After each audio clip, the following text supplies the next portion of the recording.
Salam sejahtera dan salam corakku sayang bersama saya Grace Chon Lee. Memulakan berita malam mengenai lawatan kerja Timbalan Premier Sarawak Dato' Amar Wang Tengah Liasan ke Jakarta. Delegasi Kerajaan Sarawak yang diketuai Dato' Amar Wang Tengah untuk menghadiri satu sesi mesyuarat bersama Menteri Energi dan Sumber Daya Mineral Indonesia MEMR Bapa Arifin Tasrif pada Selasa. Dato' Amar Wang Tengah memberitahu mesyuarat tersebut merupakan sebahagian daripada lawatan kerja selama 2 hari di Jakarta untuk berjumpa dengan Kerajaan Indonesia dan memberi sokongan daripada Kerajaan Sarawak untuk pembangunan projek hidroelektrik Mentarang Induk MIHEP. Menurut beliau, Kerajaan Sarawak akan melibatkan diri dalam projek berkenaan menerusi PT Kayan Hydropower Nusantara PTKHN, salah satu syarikat usaha sama Sarawak Energy Seberhad. Bercakap dalam satu kenyataan hari ini, Dato' Amar Wang Tengah berkata, MIHEP kini berada dalam peringkat persediaan yang selanjutnya dan sebagai menteri bertanggungjawab untuk tenaga, pandangan dan sokongan daripada MEMR terus akan diperolehi terutamanya bagi hal ehwal permohonan permit di bawah kementerian tersebut. Beliau turut merakamkan penghargaan kepada MEMR atas sokongan dan bantuan berterusan yang diberikan kepada Sarawak Energy serta PTKHN dalam usaha melaksanakan projek hidroelektrik berskala besar berkenaan. Turut serta dalam lawatan tersebut ialah Menteri Utiliti dan Telekomunikasi Sarawak, Datuk Julaihi Narawi, Timbalan Menteri Tenaga dan Kelestarian Alam Sekitar, Dr. Hazlan Abang Hibni, pegawai-pegawai Kerajaan Sarawak serta wakil-wakil daripada Sarawak Energy. Berita seterusnya, 2 ahli Dewan Undangan Negeri ADUN yang terlepas upacara mengangkat sumpah pada 14 Februari lepas telah selesai mengangkat sumpah sebagai wakil rakyat di Dewan Undangan Negeri DUN di sini pada Selasa. Majlis Istiadat angkat sumpah bagi ADUN Kuala Rajang, Datuk Lim Talif Saleh dan ADUN Repok, Datuk Sri Huang Tiong Si telah dilakukan di hadapan Speaker DUN Sarawak, Tan Sri Datuk Amar Muhammad Asfiah Awang Nasar. Upacara mengangkat sumpah ikrar dan menandatangani watikah tersebut terpaksa diadakan secara berasingan berikutan kedua-dua ADUN tersebut disahkan positif COVID-19 pada 14 Februari lepas. Untuk rekod, Datuk Lim Talif Saleh telah menjadi ADUN Kuala Rajang untuk penggal ketiga, manakala penggal kedua bagi Datuk Sri Huang sebagai ADUN Repok. Turut hadir Timbalan Speaker DUN Sarawak, Datuk Idris Buang, ADUN Satok, Datuk Ibrahim Baki, Pengerusi Kuching Port Authority, Datuk Awang Bimi Pengiran Ali Basah dan pengangku Timbalan Setiausaha DUN Sarawak, Abang Muhammad Adib Abang Salihadin. Laporan selanjutnya di Miri, penganjuran pertandingan fotografi Sayangi Miri Tahun Baru Cina 2022 menjadi platform terbaik dalam mengetengahkan kepelbagaian budaya dan adat pelbagai kaum seperti tradisi kaum Cina dalam menyambut perayaan Tahun Baru Cina. Timbalan Menteri Pelancongan Sarawak, Datuk Sebastian Ting Chiu Yu berkata, pertandingan ini sekaligus berperanan mempromosikan Miri sebagai destinasi pelancongan budaya di Sarawak.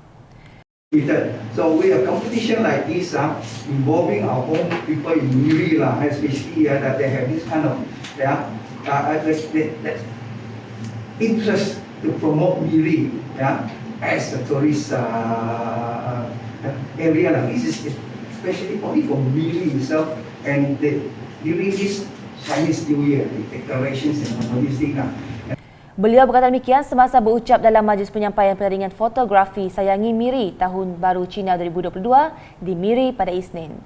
Sementara itu, Muhammad Zui Hairi, Awang Karim dan Loh Kwin Sin muncul juara pertandingan fotografi Sayangi Miri Tahun Baru Cina 2022 bagi kategori terbuka dan Ahli Persatuan Wartawan Utara Sarawak NSJA. Bagi kategori terbuka, tempat pertama dimenangi Liu Limui, kedua Chu Hua Siong, ketiga Aaron Sim Jun Chet dan saguhati Thomas Wong Ziling dan Lau Li Hee. Manakala kategori ahli NSJA pula dimenangi Liu Limui, tempat kedua Margaret Ringgit, tempat ketiga Ivy Ching Heng Mi dan saguhati dirangkul Michelle Chu Li Nyuk dan Esther Ching Heng Sing. Anugerah The Most Like and Share bagi kategori terbuka dimenangi Ellen Wong Lung Hing dan kategori ahli NSJA pula dimenangi juru kamera RTM Miri Safwan Zaini. Hadiah-hadiah kepada pemenang telah disampaikan oleh Datuk Sebastian Ting. Sebanyak 120 penyertaan telah diterima dengan 91 penyertaan bagi kategori terbuka dan 29 penyertaan daripada ahli-ahli NSJA. Sementara itu, Datuk Sebastian Ting berkata setiap kawasan perumahan dalam Dewan Undangan Negeri DUN Piasau akan dilengkapi dengan peralatan kecergasan luaran serta taman permainan kanak-kanak. Katanya, cadangan pembinaan prasarana tersebut akan diletakkan di bawah projek transformasi luar bandar RTP 2021. Jelasnya, penyediaan prasarana berkenaan bertujuan memudahkan orang ramai mengamalkan gaya hidup sihat dengan bersukan dan beriadah. Adun Piasau itu berkata demikian semasa ditemui selepas mengadakan lawatan ketiga projek di Taman Delight 1B, Taman Delight 1A dan Taman Delight 8 pada Jumaat. Sebanyak RM100,000 telah diperuntukkan untuk Taman Delight 1B dan Taman Delight 8, manakala RM150,000 lagi untuk Taman Delight 1A bagi membina taman permainan kanak-kanak dan peralatan kecergasan luaran, termasuklah pembinaan laluan pejalan kaki sepanjang 200 meter. Sementara itu, pembukaan hotel baharu Starling Hotel bakal merancangkan sektor pelancongan di Sibu. Menurut Timbalan Menteri Pelancongan Industri Kreatif dan Seni Persembahan 2, Datuk Snodan Lawan, hotel baharu itu juga akan membuka lebih banyak peluang pekerjaan kepada penduduk di bandar itu. And it is an honor to grace this grand opening of Sibu News Hotel, as this hotel will definitely help to boost the tourism economy and create more employment opportunities for the people in Sibu. I admire your determination to introduce the brand new hotel during this COVID-19 pandemic. I understand that the hotel has 4 function rooms with a total capacity of about 200 people and 144 guest rooms. This venture, I believe, will bring great opportunity in the long run to cater for visitors and also event. Beliau ucap demikian semasa merasmikan pembukaan Starling Hotel Sibu pada Isnin sebagai mewakili Menteri Pelancongan Industri Kreatif dan Seni Persembahan Datuk Seri Abdul Karim Rahman Hamzah. Menurut Datuk Snodan, Sibu antara bandar di negeri ini yang diberikan tempuan di bawah strategi pembangunan pasca COVID-19 2030 yang dilancarkan oleh Premier Sarawak Datuk Pentinggi Tan Sri Dr. Abang Abdul Zohari Tun Datuk Bokpeng pada 2021. Justru katanya, kementerian dan agensi di bawahnya akan berkolaborasi bersama pemain industri pelancongan untuk mengukuhkan Sibu sebagai destinasi pelancongan. Sibu is one of the focus city under the post-COVID-19 strategic development launch by our Premier of Sarawak in 2021.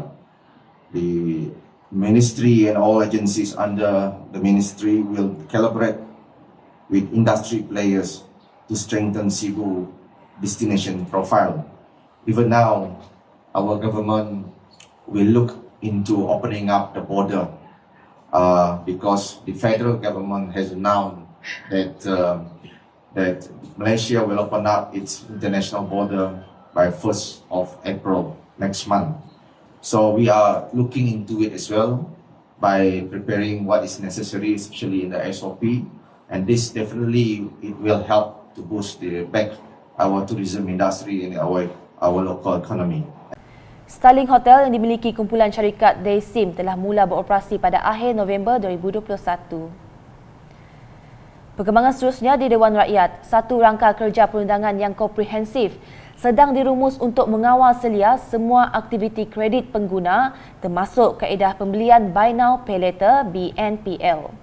Menurut Timbalan Menteri Kewangan 2 Malaysia, Yamani Hafiz Musa, usaha ini sedang dilakukan melalui penggubalan Akta Kredit Pengguna CZA pada tahun ini. Dan dengan penggubalan CCA, semua pemberi kredit termasuk BNPL akan tertakluk kepada peraturan-peraturan yang sewajarnya, dan peraturan ini bukan saja berkaitan dengan pengurusan, malah juga dengan kawalan risiko dan perlindungan pengguna. Beliau berkata demikian semasa menjawab soalan Ahli Parlimen Sibuti Lukan Isman Awang Sauni di Dewan Rakyat pada Selasa. Tambah beliau, penggubalan tersebut juga merangkumi peraturan pematuhan syariah yang bersesuaian dalam pelaksanaan aktiviti BNPL. Yamani turut menasihati para pengguna agar terus membuat keputusan bijak sebelum melakukan pembelian yang melibatkan kaedah berkenaan. Terdahulu, Lukan Isman mengajukan soalan mengenai usaha kerajaan untuk memantau kaedah pembelian BNPL di platform perdagangan dalam talian. Manakala di Serian dengan pusat komuniti Kampung Seniawan akan dinaik taraf dalam masa terdekat bagi menyediakan kemudahan yang selesa kepada penduduk setempat. Usaha menaik taraf bangunan pusat komuniti berkenaan dibiayai menerusi projek Mesra Rakyat PMR di bawah Ahli Parlimen Kota Semerahan Datuk Rubiah Wang. Penyerahan projek telah dilaksanakan oleh Pejabat Pembangunan Persekutuan Negeri Sarawak (SDO) serta disaksikan oleh Pegawai Khas Ahli Parlimen Kota Semerahan Latifah Beni pada Isnin. Bangunan berkenaan turut menempatkan tadika untuk kanak-kanak di kampung berkenaan. Projek bernilai sekitar RM200,000 itu juga akan menyediakan ruang balai raya bagi membolehkan penduduk setempat mengadakan mesyuarat serta perbincangan dengan lebih selesa. Sekian edisi malam bersama saya Grace. Berita lebih lanjut boleh didapati di semua platform media sosial UKAS termasuk portal ukas.sarawak.gov.my dan UKAS channel di YouTube. Terus patuhi SOP, anda masih berisiko terkena jangkitan COVID-19 walaupun sudah divaksinasi. Salam UKAS.